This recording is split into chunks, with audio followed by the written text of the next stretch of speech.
नमस्कार, मैं रचना शर्मा चढ़ती कला टाइम टीवी देख रहे सभी दर्शकों का स्वागत करती हूं। आप देख रहे हैं हरियाणा न्यूज। समाचारों की शुरुआत से पहले एक नजर आज की मुख्य सुर्खियों पर।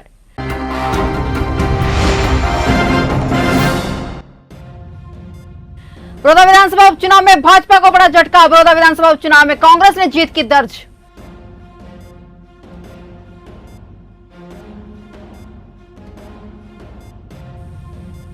हरियाणा भर में स्मोक का कहर जारी। आधे हरियाणा में हेल्थ इमरजेंसी जैसे हालात।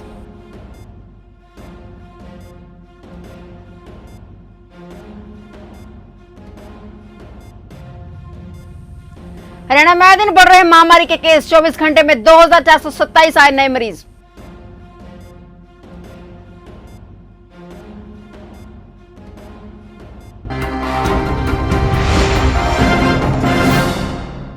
और अब समाचार विस्तार से। हरियाणा के बड़ौदा उपचुनाव में भारतीय जनता पार्टी और जननायक जनता पार्टी को बड़ा झटका लगा है। यहां से भाजपा जसपा प्रत्याशी को हार का सामना करना पड़ा है। इस सीट से कांग्रेस प्रत्याशी इंदुराज नरवाल ने जीत दर्ज की है। इंदुराज नरवाल ने भाजपा और जसपा प्रत्याशी योगेश्वर दत्त को मात दी है। तीसरे नंबर पर इनेलो प्रत्याशी रहे हैं और बड़ौदा उपचुनाव में भाजपा जसपा गठबंधन से पहलवान योगेश्वर दत्त, कांग्रेस से इंदुराज नरवाल, इनेलो से जोगेंद्र मलिक, लोसुपा से राजकुमार सैनी सहित 14 प्रत्याशी मैदान में थे। वहीं बड़ौदा में कांग्रेस की धमाकेदार जीत से जश्न भी शुरू हो गया है। हरियाणा भर में धुएं और धूल यानी कि स्मोक का कहर जारी है। कई जिलों में हवा इतनी बिगड़ गई है कि वायरस संकट के बीच हेल्थ इमरजेंसी जैसे हालात पैदा हो गए हैं। गुरुग्राम में वायु गुणवत्ता सूचकांक 500 पर पहुंच गया है। प्रदेश के 10 अन्य स्थानों पर भी ऐसे ही हालात रहे और कल शाम 6 बजे वायु गुणवत्ता सूचकांक 400 के पार हो गया। कई जिलों में यह 500 के करीब रहा है। दिल्ली से सटे गुरुग्राम के बार गुर्जर इलाके में मंगलवार सुबह गुरुग्राम पुलिस और बदमाशों में हुई मुठभेड़ में एक गैंगस्टर की मौत हो गई। एनकाउंटर में ढेर हुए बदमाश की पहचान गैंगस्टर रोहित के रूप में की गई है। बताया जाता है कि कुख्यात गैंगस्टर कौशल की गिरफ्तारी के बाद गैंग का संचालन यही कर रहा था। वहीं एनकाउंटर के दौरान एक अन्य गैंगस्टर सत्येंद्र पाठक को भी गोली लगी है, जिसका अस्पताल में इलाज चल रहा है। वहीं फायरिंग में 2 पुलिसकर्मियों को भी गोली लगी है। हरियाणा में त्योहारी सीजन में महामारी के केस भी बढ़ने लगे हैं। पिछले 24 घंटे की बात करें तो प्रदेश में 24 घंटे में 2427 नए मरीजों की पुष्टि हुई है।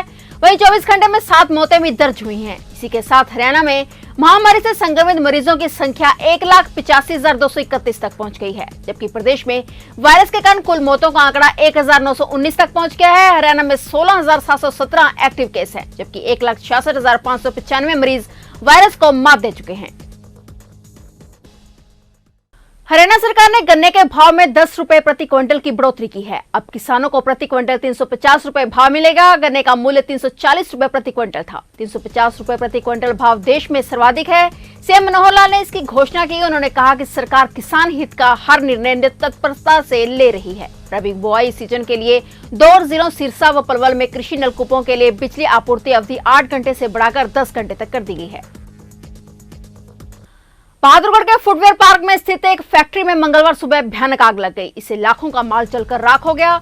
बहादुरगढ़ के अलावा रोहतक व झज्जर से भी दमकल गाड़ियां पहुंची। लगभग 2 घंटे में आग पर काबू पाया जा सका। आग लगने का कारण शॉर्ट सर्किट बताया जा रहा है। हालांकि धुआं काफी देर तक उठता रहा। दमकल दस्ते की तत्परता से आग पूरी फैक्ट्री में नहीं फैल पाई, अन्यथा नुकसान बड़ा हो सकता था। बता दें कि बहादुरगढ़ में पहले भी फुटवेयर फैक्ट्री में आग की घटनाएं घट चुकी हैं। National highway Hisar Chandigarh road sector 8 के पास में चल रहे अवैध कॉलोनी के निर्माण को लेकर डीसी सुजान सिंह ने आदेशानुसार कलायत में पीला पंजा चलाया। इस मौके पर नायब तहसीलदार टाउन प्लानिंग अधिकारी अनिल मौके पर मौजूद रहे।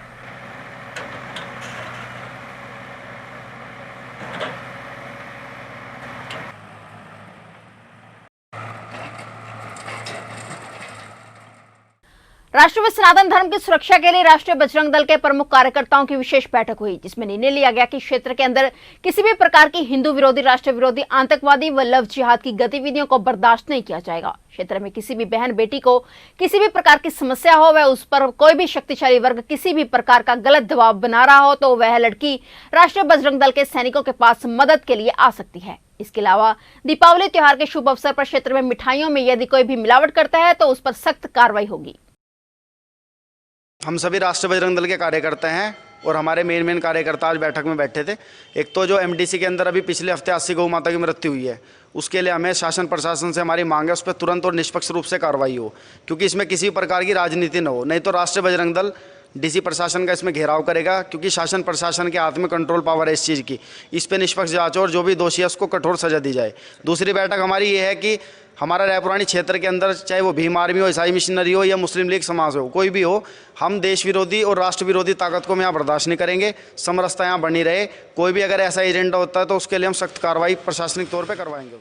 महामारी से रायपुर रानी क्षेत्र में मामले बढ़ने के बाद प्रशासन ने मास्क न पहनने वालों पर सख्त कार्रवाई करनी शुरू कर दी है। आज सुबह स्वास्थ्य विभाग द्वारा रायपुर रानी के दुकानदारों के महामारी के सैंपल लिए गए।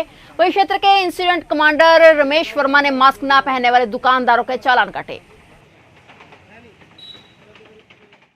हरियाणा प्रदेश के इकलौते पर्वतीय पर्यटक स्थल टीकर ताल मोरनी में सैलानियों की आवागमन को लेकर प्रशासन द्वारा दोहरे मापदंड बरते जा रहे हैं। यहां वीकेंड पर टीकर ताल के साथ लगते म्यूजियम पार्क में काफी तादाद में सैलानी पहुंचते हैं, मगर करोड़ों की लागत से बने म्यूजियम के तौर पर विकसित पुराने ऐतिहासिक किले को टूरिस्ट द्वारा खोला गया, परंतु अब तक पुराने किले में बना म्यूजियम सैलानियों के लिए नहीं खोला गया, जिस कारण वहां पुराने ऐतिहासिक किले में म्यूजियम देखने के लिए आने वाले सैलानियों को नाराज होकर लौटना पड़ता है।